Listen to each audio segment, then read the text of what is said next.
All right, well, welcome to the Enriched Wealth Podcast. This week we have Emmy joining us as our special guest. So looking forward to getting into it. Welcome, Emmy. Thank you. Very excited to be here. Great. Now, Emmy, I'm going to throw you in the deep end. Tell us a little bit about what you currently do at Strategem. What I currently do at Strategem. So I am the general manager of our tax and accounting department.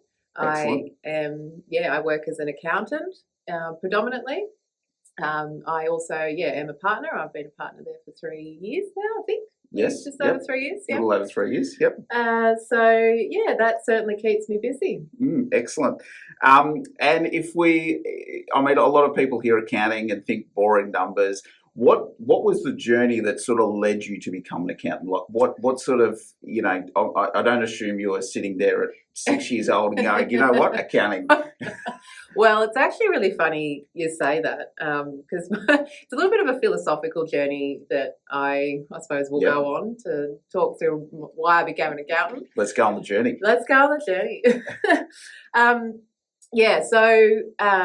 was a time in my life. I was 8 years old when my parents separated. Okay. And when my mum left with us, we left the home and we were quite poor. It was a very trying time for the family. Yep. We didn't have a lot. Mum did an amazing job. She, kept a roof over our heads and everything like that. But mums do an amazing job like that, don't they? Yes.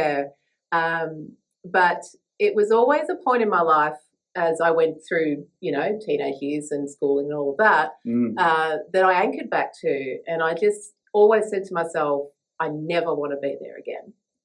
So I worked pretty hard in finding that career. Wasn't accounting at age 8. I didn't. I was, my parents were actually rock and roll musicians. So being an accountant's pretty outrageous. Almost like a little bit a bit punk. I was a bit of a rebel. Yeah, wow. Okay, yeah. They were like, accounting? What? So it just meant that, that sort of journey through there was a bit roundabout, but it meant that I was really driven and I really wanted to be good at what I did. Yeah, awesome. So it was year 11, I did accounting as a subject, and I was like, oh, I get this. I like this.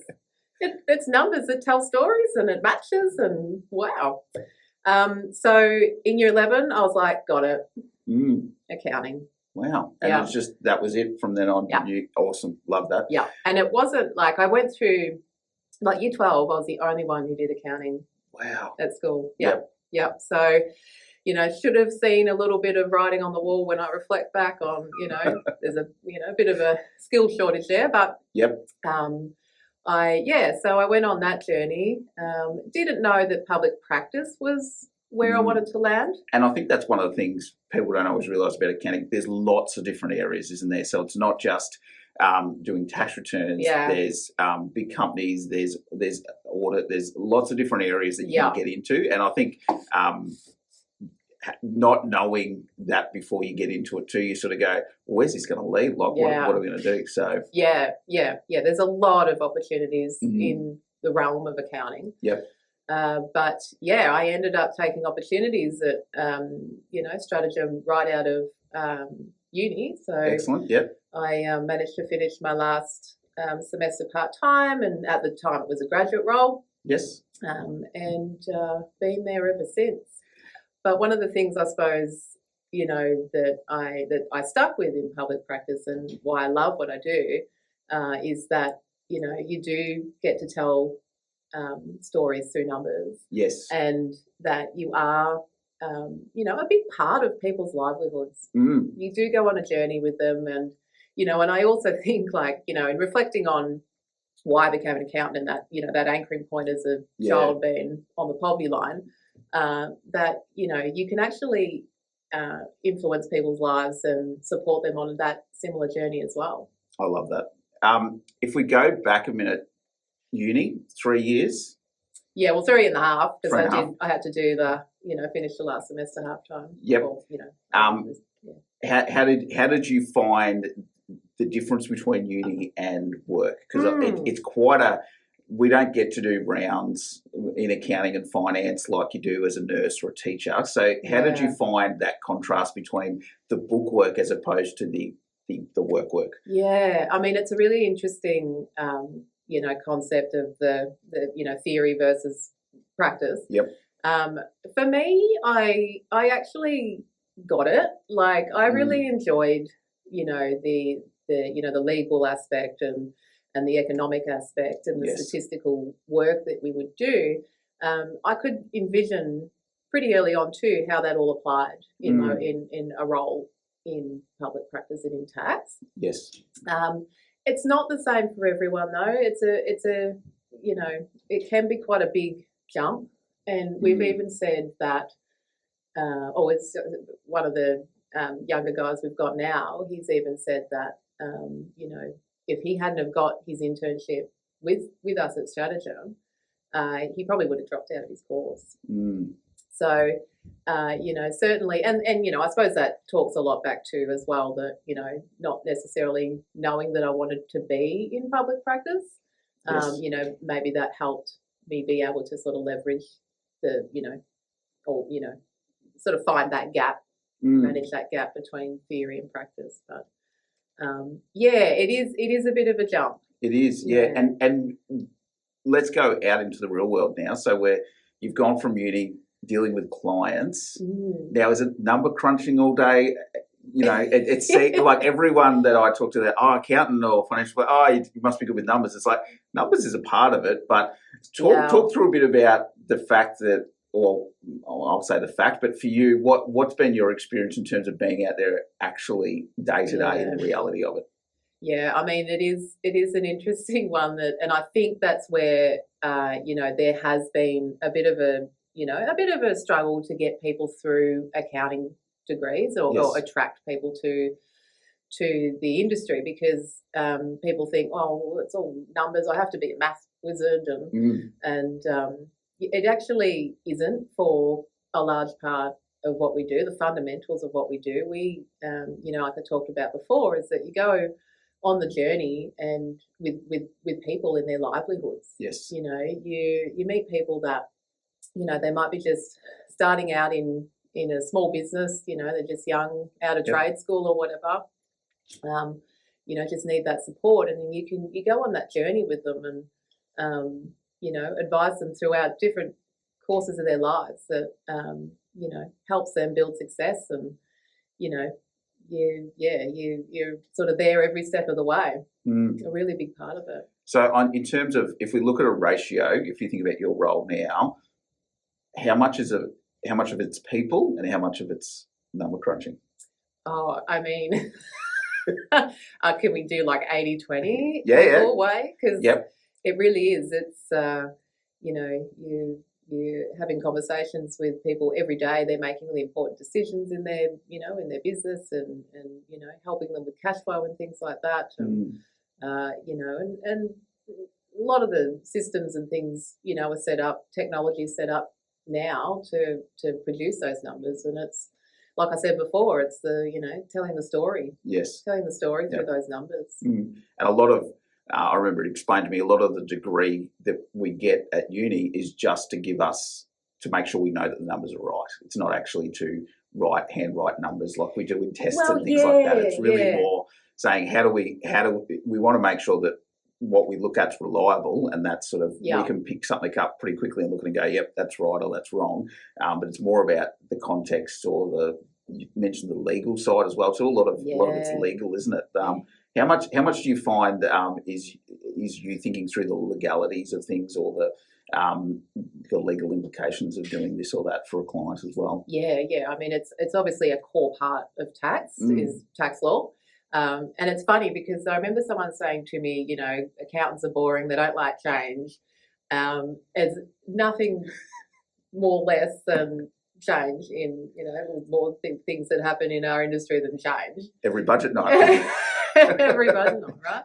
So, it is a lot of interpreting as well. Yes. Because you do have to interpret the law. And also how best to apply it in the circumstances for people. Obviously, nobody likes to pay tax. But we just have to apply that to the best of our ability. Yes. Support people. Minimising that exposure, but also keeping them out of jail. Yes, that's the other part. Yeah. Now, if you think through, you've been at Strategem, been in your career quite a while now. What's a scenario for a client that's really stood out for you where you were able to help them and sort of get them to a different place than they were when they first started with you? Yeah, well, if you can pick one. There's a few. I mean, like you say, when you've been around for a little while, you sort of build some core relationships, and you do go on the journey. But one in particular was, a small business that in the retail / construction side of in that sort of area. Yep.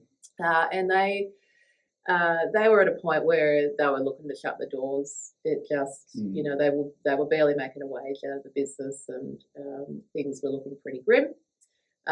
We had to have some tough conversations around that, and worked on some strategies that could help sort of turn things around. So we worked pretty closely together, and were able to evidently turn it around.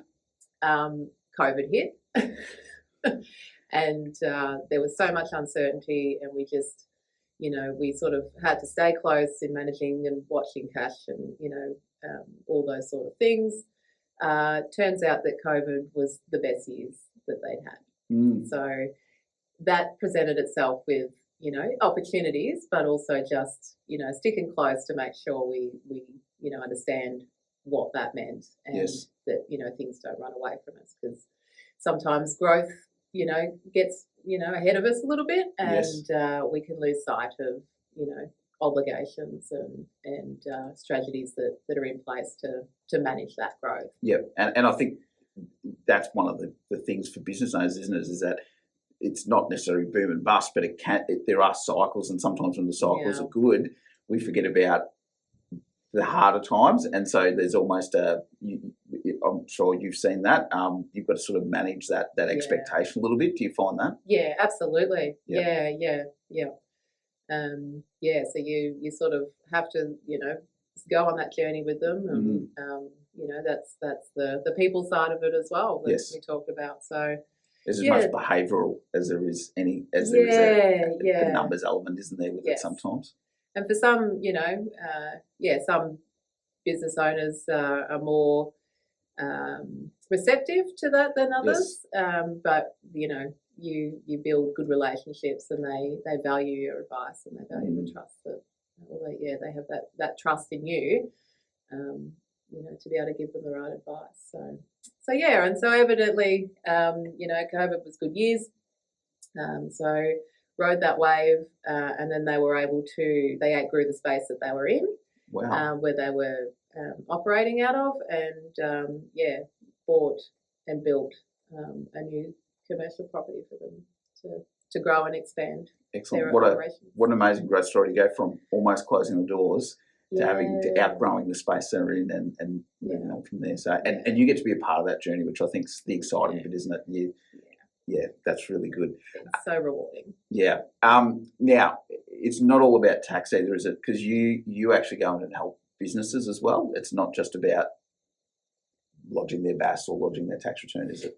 Yeah. Well, a lot of that work, to talk to that client, was forward thinking, being proactive, where we're looking at real time data and projecting cash flows, and looking at margins, and maintaining profitability and strategies to do that. So compliance work is obviously a big part of what what we do. That's, as tax agents, that's what we do.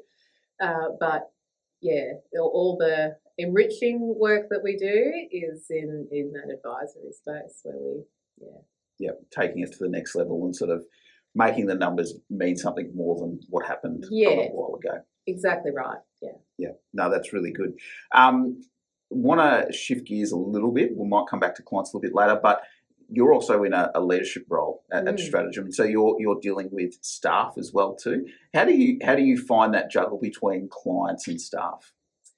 It's there's not a lot of difference, if you like, in terms of, supporting people and managing their development and their journey. Yes.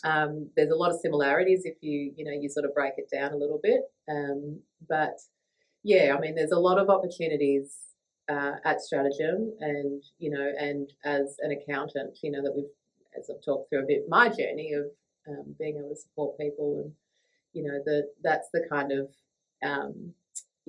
environment we like to cultivate, where there's a lot of focus on people's careers and their development, and so that they can see their success as well. Because you've been integral too in developing a pathway at Strategem, haven't you? So it's not just come in and do the job; it's really about where you can go as well, isn't it? Yeah, absolutely. The Pathways framework program is a really important part of our staff development. So there's obviously, when you come into, fresh out of uni, yes, it's quite daunting, and so we have a lot of structure around a graduate program that's built on the fundamentals of that pathway, and then as you go through, you move through intermediate roles and then into senior, and then it's basically beyond the pathways. Yep. And for some people that will look like a course through to partnership. It could be a really satisfactory, enriching career as a senior, or it could be, something else that, means that they specialise in, and feel like they're having a, successful career. Awesome. That's really good. I love that there is that framework for development, and I think that really helps people see a bit of it's not just you get out of uni and you just do. It's actually, there's a whole new thing to learn and a whole new thing to do, and there's all the experience that you then have to accumulate as part of it. I love too that you talked about it it's just like clients. We're just taking people on the journey. So whether it's staff or it's clients, it's people, and we want to help them grow. If I go back to clients for a little bit, obviously you mentioned COVID, so we sort of had that period pre-COVID.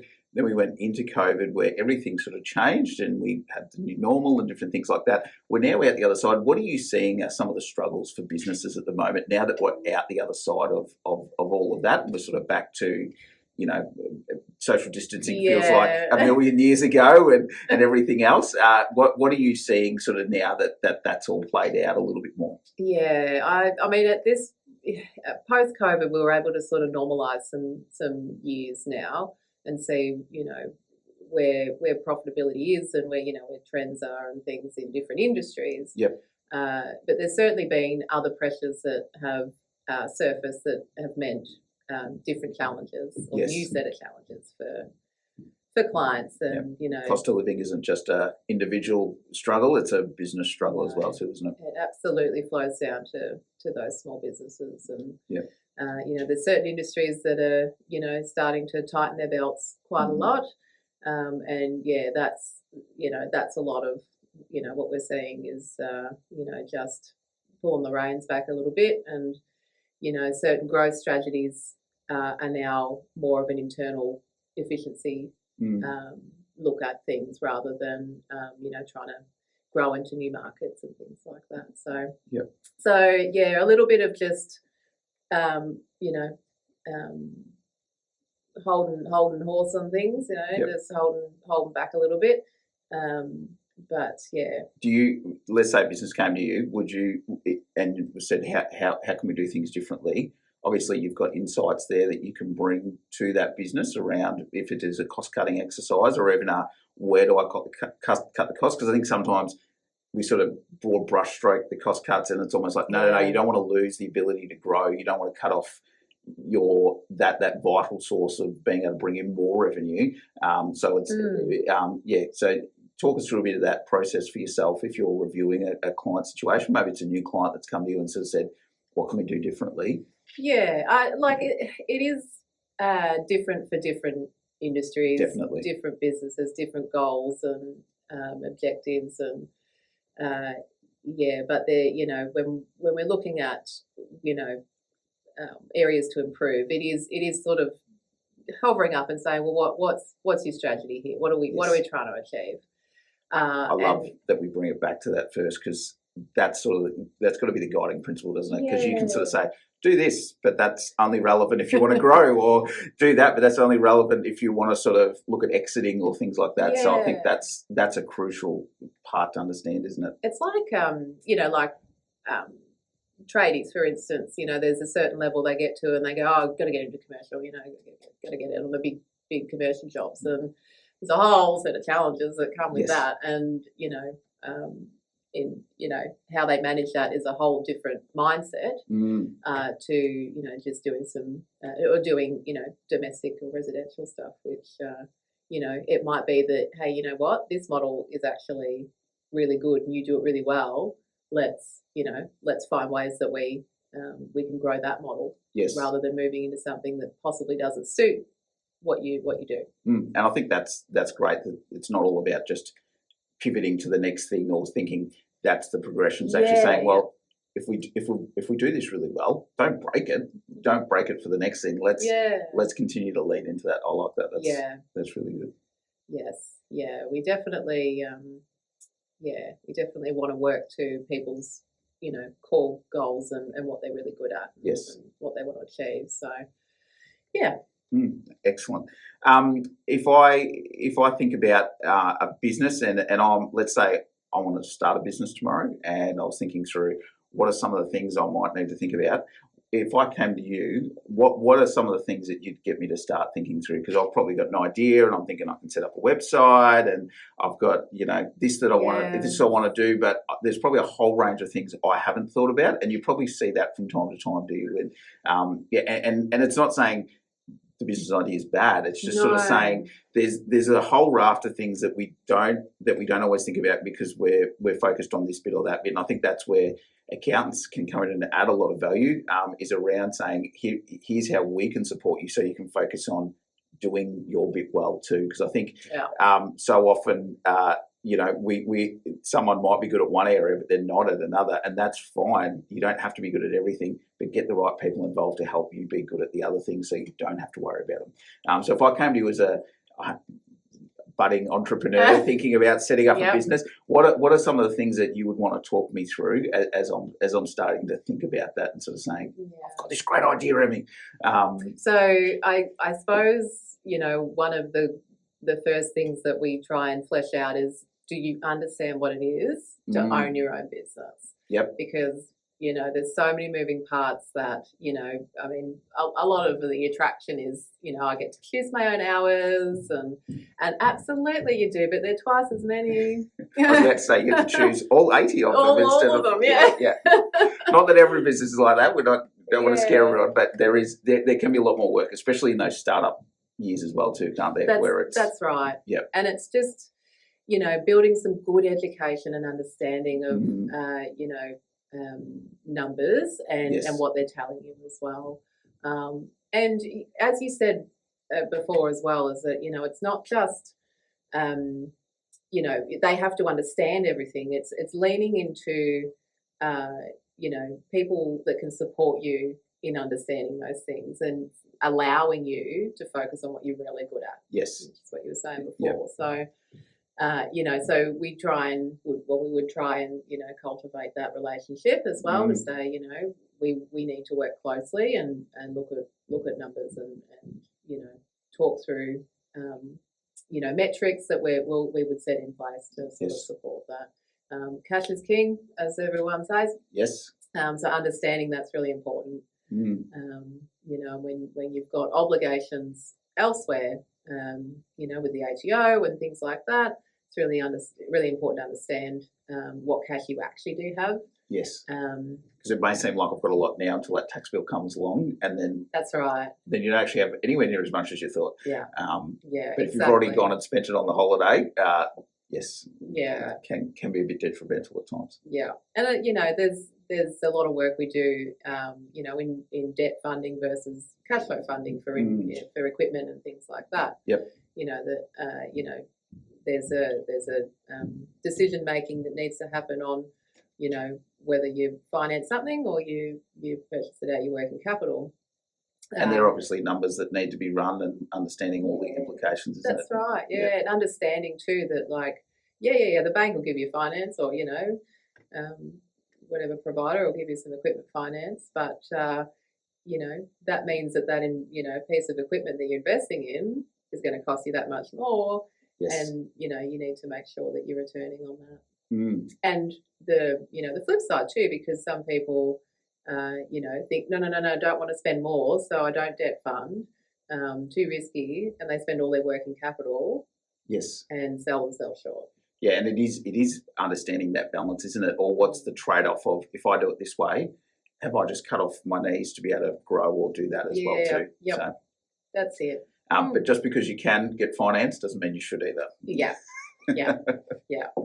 Work with the accountant to pick the strategy. Know the numbers. I think. Yeah, that's a big part of it. So we've talked. That's great. Think a bit about startup. We've talked a bit about a business that might be growing, but you're probably seeing a few businesses too thinking about exiting as well. So what are some of the things, if I'm a client, I need to start thinking about from an exit point of view? Because I probably love my business and think it's great, and I think it's probably worth X, but until you actually get a business valuation and get someone to come in and lift the hood and sort of see what's underneath, it can be a little bit of just a thinking numbers or thinking ideas, or you might think it's only worth this, where it's actually got quite a bit of potential and value in it as well too. So what do you sort of come in and help people do as they're transitioning to either selling or thinking about exiting or setting up? Yeah, I mean, interestingly, you come in a lot earlier than you think in this space. Yes. Because oftentimes, people get to to that point, and it's, they've had enough, and it's retirement time, or and they haven't actually built enough retirement, or they don't have a core succession plan. So it's important that prior to that point, that we know what your succession plan looks like. Yes. And it's not saying it can't change, is it? So I think sometimes too people go, as soon as I write it down, it's in stone. Well, it's not. It's not like that at all. It's just saying, if we're not planning for the end, we're not planning. And it's the same, like think about it from a retirement point of view. We see clients all the time, and it's, when's the best time to come and talk about retirement? Well, give yourself some lead time. Don't just do it to start off with. Prepare, have a plan in place, build towards it. So, so if you're seeing someone and you're coming in that bit earlier, what are some of the things you're starting to look at with them around that? You mentioned succession planning. Yeah, well, succession planning is the big one. I think a lot of small business owners, mum and dad, are idealistic about passing it down to the children, which you can't envision what they are going to want to do. Yep. Sometimes they do want to follow in the footsteps, and different industries call to that than others. But it might be that we want to position ourselves, and we want to grow a business that we can sell. Yes. And it might be not so much that they sell completely out to say like a big corporate in some industries. It might actually be that they actually just bring other people in as well, and it's like selling to an employee or a potential outsider that could come in and take over. Yeah. So they're the kind of things like it's a bit difficult at the start to map out, but we do always try and have a long-term lens on it, so that we can set them up in the right structures that allow for that. Yes. Because I think too, if you get the exit right, you can do it really well, or you can do it wrong, and it can cost you a fair bit as well too, can't it? Well, that's right. Yeah. Excellent. Great. Well, that's really good. I just want to talk about succession planning for a little bit, because I think that's something that can get done really well, or it can not get done well. So what would you say is that first step when people are starting to think about succession planning? We mentioned the kids. What are some of the things people should either do, or some of the discussions people might have as that starting point, do you think? Well, I think it just has to start with some open, honest conversations, because for some people, and I know I've talked about that idealistic thing where we keep it in the family, but for some people it's the opposite. Yes. That they're like, no, I don't want the kids anywhere near it. So we've got to have those open, honest conversations. But with the kids too, maybe, because the kids might be going, I don't want to do that. Yep. I don't want that. I appreciate the gesture, but that's not really what I had planned. So, the conversations are crucial, aren't they? They are. Yeah. And it's, it's sort of working out too what retirement looks like, what that looks like in the future. And, I guess that's where, you and I kind of cross worlds a little bit, yes. in working out what that kind of looks like for certain people. Yeah, the exit is the beginning of the next thing at the end of the day. That's really good. So I love that. We're thinking about, we've talked a bit about the startup, the growth, the exit. If we talk, I just want to talk a little bit about structures, because I think some people either don't appreciate the structures that we can put clients into, or appreciate how that can sort of look from a, what that might mean for them. And sometimes too, we're thinking, when we're putting people in structures, we're thinking 10 years time as well, because what makes sense right now when they're small might necessarily actually be a real detriment to them as they grow and they get to a different place. So can we talk through just a few of the structures you deal with, and how they look and why they might be important to think about? Well, I mean, it's like we sort of mentioned before about that long-term lens on what the structure looks like. So we, you do try and flesh that out. It's crystal balling, of course, and like you say, things change. But you also don't want to overcomplicate things for the sake of it. No. And sometimes people, get stuck in this mindset. Oh, I have to have a company and a company over here, and have to do all this. And it's like, well, hang on, let's actually map it all out. What's the intention? What's our costs and benefits? Because certainly, asset protection is a big one that plays into why structure is the way it is. Flexibility in trade and things like that as well is a really important one.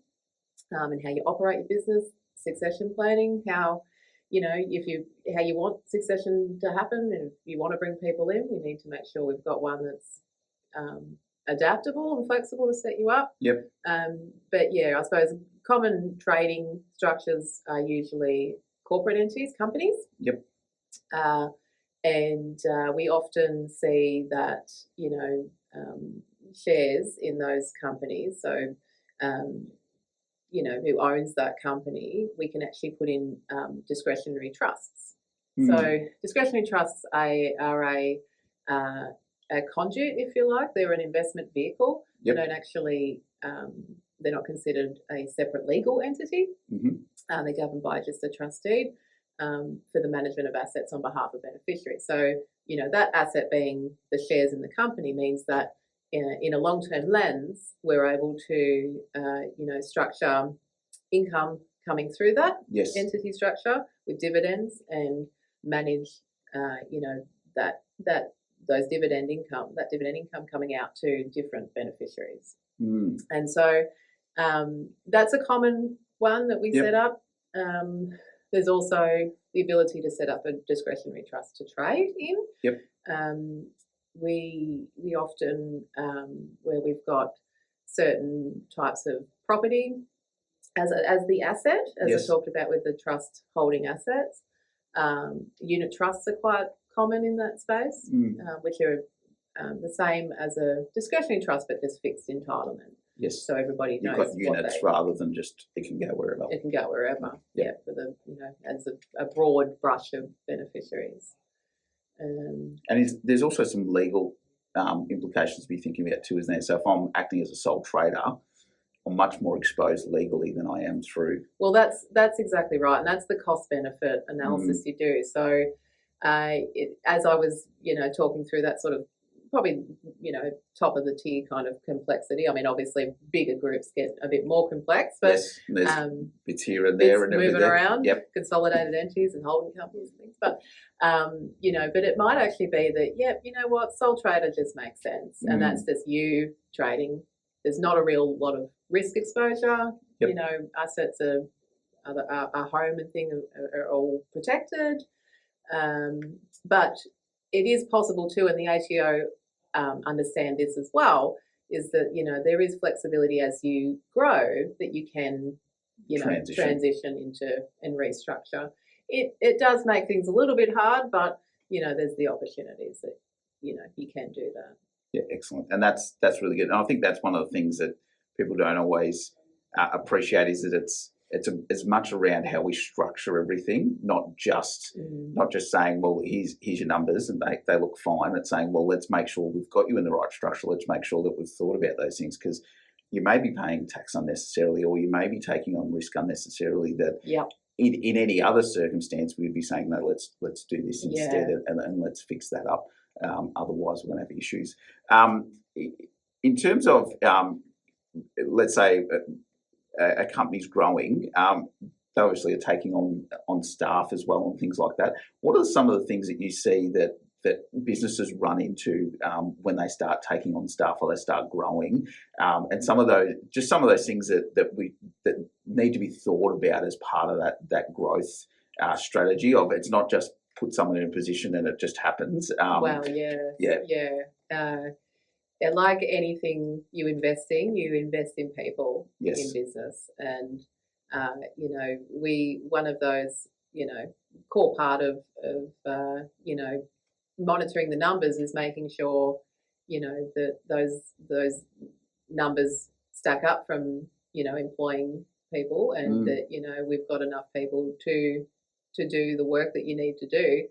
And, with growth strategies, that it's an investment. It is. And it might mean that, you're taking on employees that, will take 12 months to allow you to expand and grow. Yep. But it is really important to understand capacity and that investment strategy. Yep. And you obviously support clients through that journey as well, to say, if we bring on, here's how it can look.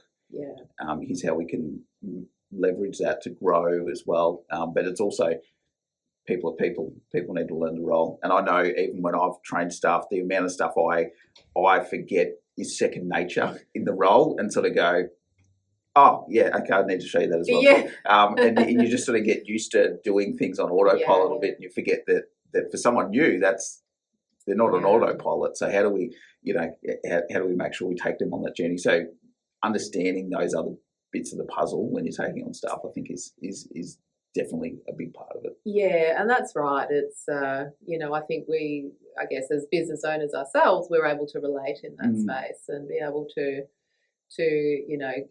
guide and nurture other business owners on leadership qualities and being able to develop their staff and set really clear expectations. I think that's a real core part that, allows everybody to enjoy what they're doing and have the rewards in all the roles that they work in. No, that's really good. I love that. Thank you for that. If we move, shift gears a little bit again, and we start looking out in terms of some of the projections you're doing with clients, are you seeing clients fearful about the future at the moment, or sort of, blue skies, away we go? Look, there is a lot of optimism. It's just hindered a little bit at the minute with, certain circumstances in different industries. Yes. But, there's a lot of confidence starting to build in those kind of projections. Looking forward. So, it's just kind of, we're probably over the battening down the hatches in a lot of ways. But it's still just, just keeping your eyes on those numbers and making sure we're in a good position to move forward. But you're saying it is a bit industry specific, isn't it? It's not necessarily every industry facing the same struggles. It can be very... Absolutely. Yeah. And that's, I guess that's, a lot of the challenges that we face, but also, why I love what I do is that, it's every day's, presents itself with a new challenge, and, you have to think a bit commercially and laterally about things. That, you have to adapt. That, one way of thinking for one person is different for another, and in different industries and in different things. So, so you get to adapt, and it's not the same cog going round and round every day. No. And we're always learning, and that's a core value for us is we're always learning. So. Yes. No, that's really good. Excellent. did you have one last story that you'd like to share? One last nugget for people to take home, client experience? I don't know. I